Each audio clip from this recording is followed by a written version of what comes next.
Good morning, James. Good morning, Sarah. What's new today? Today, we're going to travel all around the UK. But first of all, we should remember our past.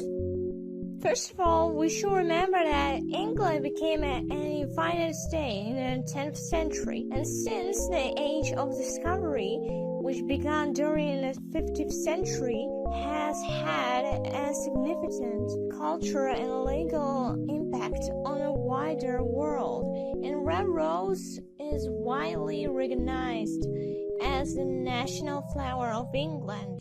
This is sweet in the Kensington Palace. Kensington Palace is a royal residence set in the Kensington Gardens, in the Royal Borough of Kensington and Chelsea, in London, England. It has been a residence of the British royal family in London, England. I also remember this one. It's Buckingham Palace.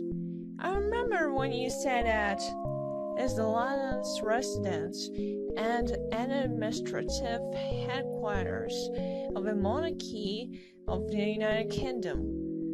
Originally known as Buckingham House, the building at the core of today's palace was a large townhouse built for the Duke of Buckingham in 70 on a site that has been in private ownership for at least 150 years. Yes, I remember that. You also ran away from me. Hey, that's not funny. Let's look at this picture. One of my favorites. Yes, it's a Big Ben. Big Ben is a name given to the great bell of a clock in Elizabeth Tower that is situated in Westminster, London. The castle of Westminster was destroyed by fire in 1834, but in 1835 it was decided that a tower with a clock will be built as a part of a revival of the castle of Westminster. The construction of Big Ben was started in 1843 and finished in 1859. And Tower Bridge.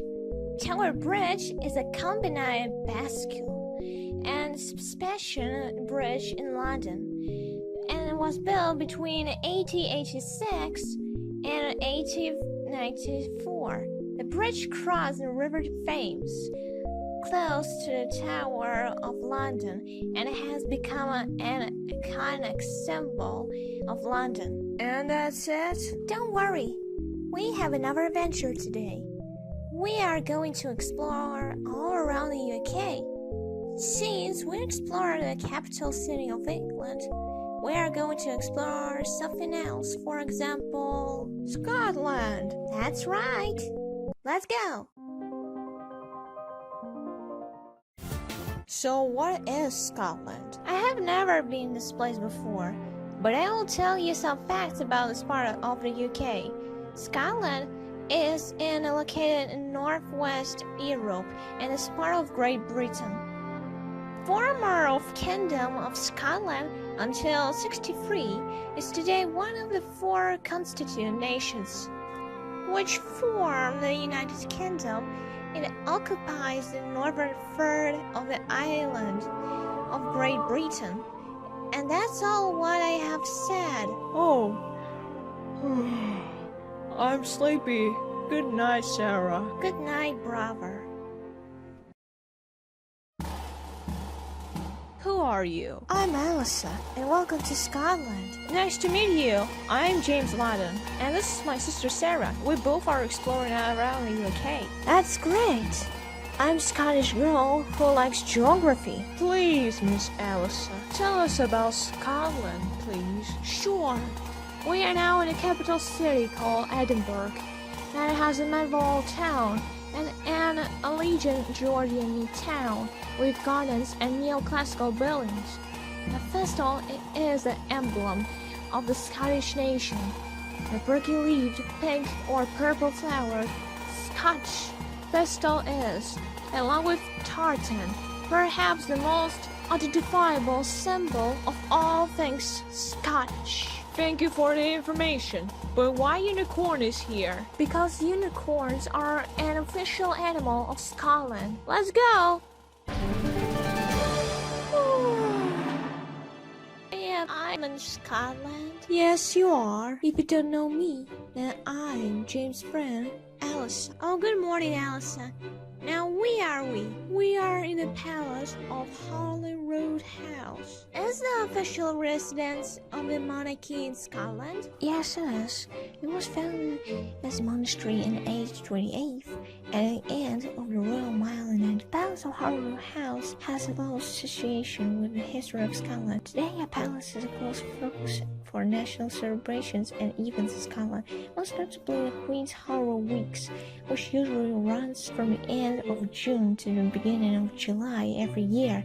David I founded the Palace of Holyrood House as an Christian monastery in 1128. The Abbey proceeded with Edinburgh now recognized as Scotland's capital, with her kings choose to live in Holyrood House surrounded by parkland, rather than in a bleak castle high on a rock overlooking the town and exposed to the elements. The Abbey prospered with Edinburgh now recognized as Scotland's capital. Her kings choose to live in Holyrood House surrounded by parkland, rather than a bleak castle high on a rock overlooking the town and exposed to the elements. In 51st, James IV cleared the ground close to the abbey and built a palace for himself and his bridge. Margaret Tudor, the sister of Henry VIII, only a fragment of the gatehouse survives today. His successor James V and a massive tower between 5028 and 5032, and a new west front south of the tower between 5035 and 5036. Wow, what an interesting story! But then it will be even more interesting.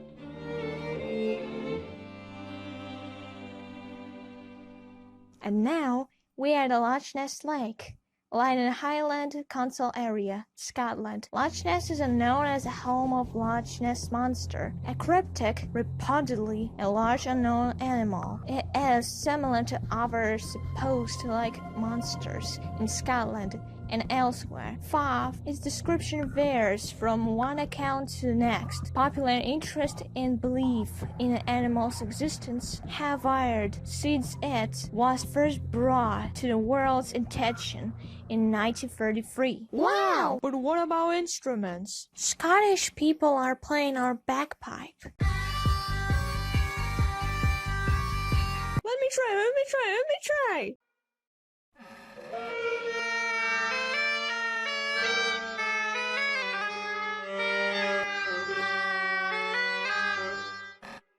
Oh, That's okay. Now we are going to travel next. In Wales.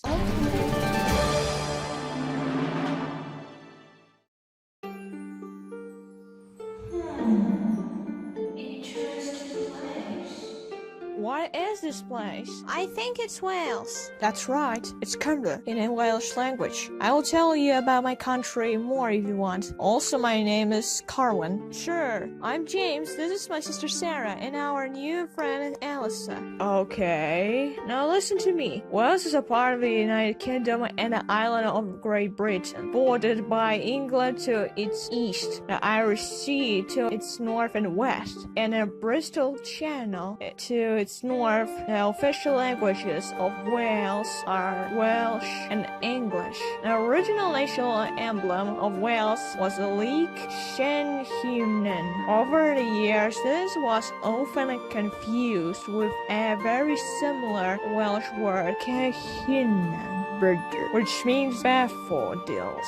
And so the daffodil was adopted as a second emblem of Wales. That's good. But what is the capital city of Wales? Cardiff. Does Wales have any show places? Yes, it does. For example, St. David's Cathedral or Agley's Cathedral Duty, Saint David, patron saint of Wales, founded a 6th century monastery here and trained missionaries to spread Christianity to Ireland. Present cathedral was built under the Norman bishop Peter de Lea in 1118. The cathedral we see today is thought to be the fourth to stand on the site of David's original monastery. When South Wales fell under the control of the Normans in 11th and 12th centuries, the new Norman bishops began a concert program of rebuilding the earlier Welsh monastery. The third Norman bishop was Peter de Lea, who began rebuilding the nave and west, the end of the church, around 1118. He also began a tower, but that fell down in 30th century, damaging the shore entrance pits. The current tower is 40th century at lowest stage, but was raised to its current height in the early 15th century. What a big story! Also, where are we? We are in the Snowdonia. Snowdonia National Park was established in 1951, unlike many other parks, and it is populated. About 25,000 local residents who are engaged in agriculture and tourism constantly live on its territory. For this reason, tourists in the arsenal have huge opportunities in terms of choosing a hotel. It can be a medieval town or a small village. Wow! That's so beautiful! And I almost forgot. The daffodil is the national flower of Wales. So this is for you, Elsa. Thanks. No problem. So what is the next part of the UK? Northern Ireland. But my unicorn is gone. What are you going to travel by? Pirate dragon, the national animal in Wales. Just like in flag. Now let's go to Northern Ireland.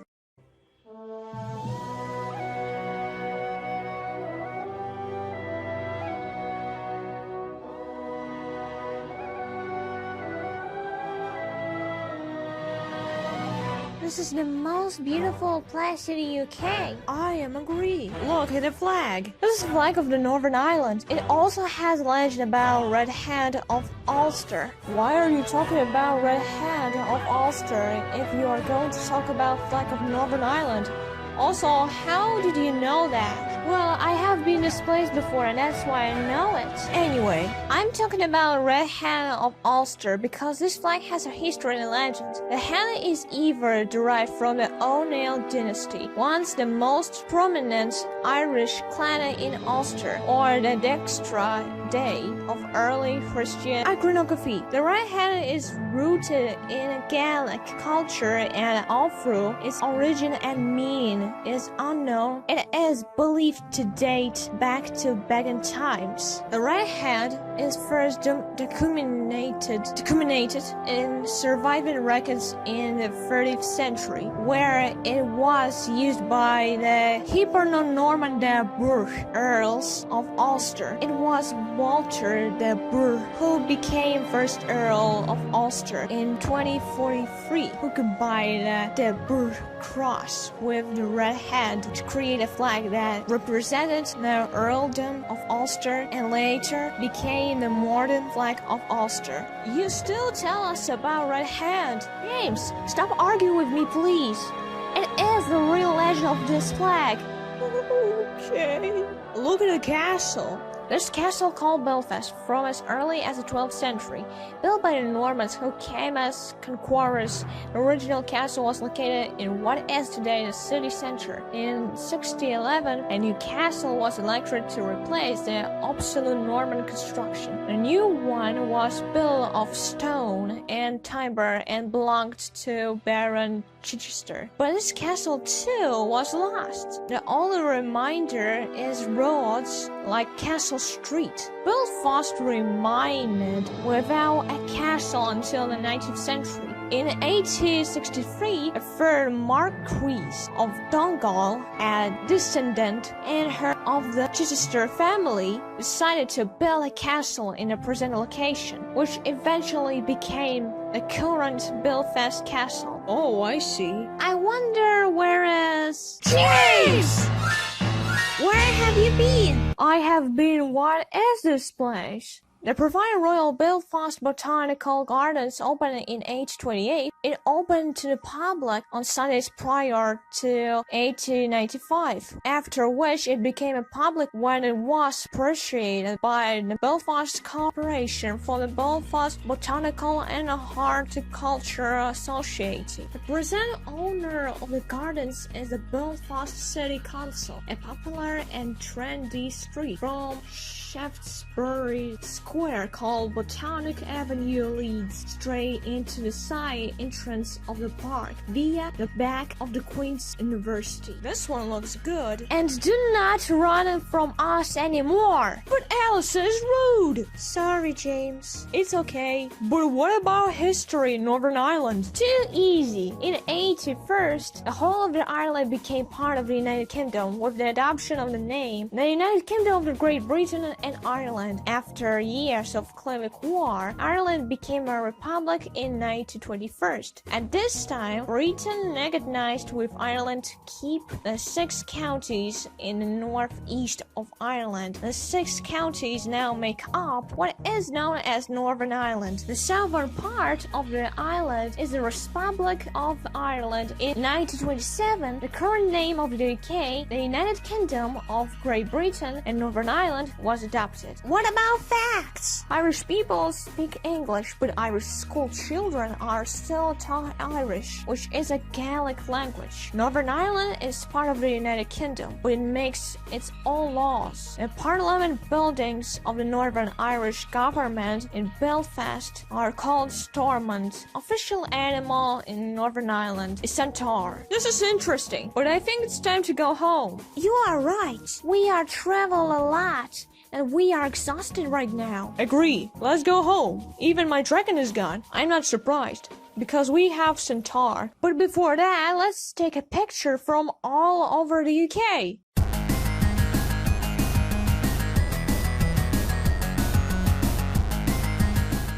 Those pictures are great. Thank you so much. You're welcome. Now it's time to go home. Goodbye. Yeah, me too. Break a leg? Okay, bye. Thank you. This is the best adventure I've ever had. I agree with you, and I will miss them.